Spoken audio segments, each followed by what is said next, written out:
ଆଜି ମୁଁ ଆପଣମାନଙ୍କୁ ଏକ ଅଦ୍ଭୁତ ଚମତ୍କାର କାହାଣୀ କହିବି। ଭଗବାନ ଶିବ ନିଜ ହାତରେ ବାଲିରେ ଏକ ଶିବଲିଙ୍ଗ ତିଆରି କରୁଥିଲେ, କିନ୍ତୁ ପରେ ଯାହା ହେଲା ସେଥିକୁ ଆପଣ ବିଶ୍ୱାସ କରିପାରିବେ ନାହିଁ। ଏକ ଦିନ ଭଗବାନ ଶିବ ନଦୀ କୂଳରେ ଶାନ୍ତ ଭାବରେ ବସିଥିଲେ। ଚାରିପାଖରେ ପ୍ରକୃତି ନୀରବ ଥିଲା, ହାଲୁକା ପବନ ବହୁଥିଲା। ଶିବ ନିଜ ହାତରେ ଶିବ ଲୀନ ଥିଲେ। ସେ ଧୀରେ ଧୀରେ ବାଲିକୁ ନେଇ ଏକ ସୁନ୍ଦର ଶିବଲିଙ୍ଗ ତିଆରି କରୁଥିଲେ। ତାଙ୍କ ମୁହଁରେ ଏକ ଆଲୌକିକ ଶାନ୍ତି ଦେଖାଯାଉଥିଲା।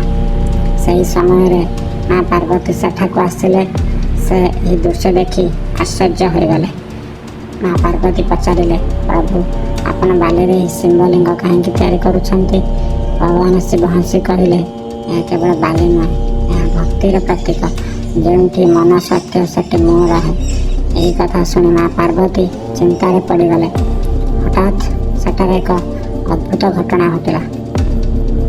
ସେହି ବାଲିରେ ଶିବଲିଙ୍ଗରୁ ଏକ ଦିବ୍ୟ ଆଲୋକ ବାହାରି ଆରମ୍ଭ ହେଲା।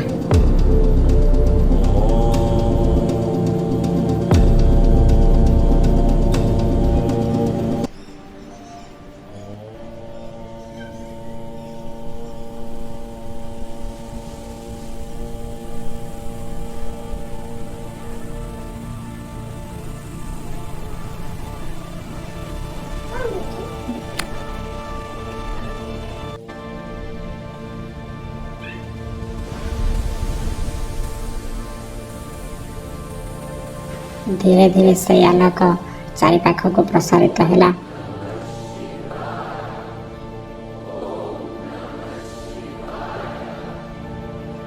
ବହୁତ ଜୋରରେ ପ୍ରସାରିତ ହେଲା। ମା ପାର୍ବତୀ ଏହା ଦେଖି ଆଶ୍ଚର୍ଯ୍ୟ ହୋଇଗଲେ। ସେହି ବାଲିରେ ଶିବଲିଙ୍ଗ ଧୀରେ ଧୀରେ ପରିବର୍ତ୍ତନ ହେବାକୁ ଲାଗିଲା।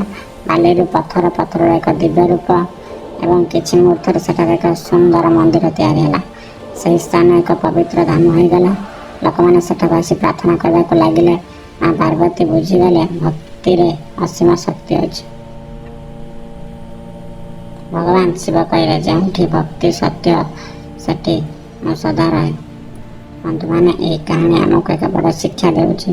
ଭକ୍ତିରେ ଶକ୍ତି ଅଛି, ବିଶ୍ୱାସର ଚମତ୍କାର ଅଛି। ଜୟ ମହାଦେବ, ହର ହର ମହାଦେବ।